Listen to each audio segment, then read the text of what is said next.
Ümumiyyətlə hər bir şeydə çox incə və nazik bir cizgi var. Xeyir, şər, ədalət, ədalətsizlik.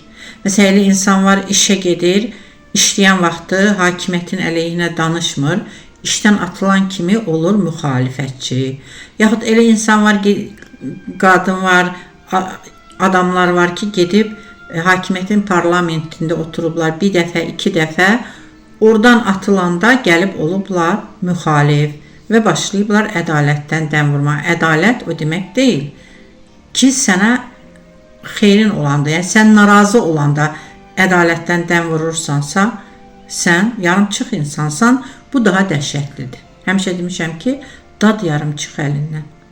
Əsas məsələ odur ki, mən məktəbdə işləyəndə də, məktəbdən çıxanda da, yaxud harda oluramsa, o ədalət tərəzisini əyməyim.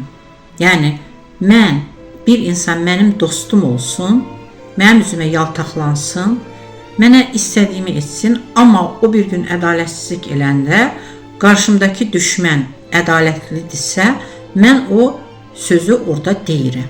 Deyirəm ki, bax, sən səhvsən, o insan düzdür. Mənim dostum onu qəbul edər, edəcək. Etməsə, mənim dostum ola bilməz. Çünki sabah o ədalət, bugün o ədalət tərəzisini əyən insan, sabah mənə görə də digər hər kəsə görə əyəcəkdir. Deməli, bu insan tam deyil. Bilmirəm, deyilənə görə Tanrı pis və yaxşıları, yəni tam pis və tam yaxşıları sevir. Ortada olanlar, yarımçıq olanlar məncə Tanrı da düz edir, sevmir. Çünki ən təhlükəli insanlar yarımçıq insanlardır. Dad yarımçıq əlindən və uzaq yarımçıq əlindən.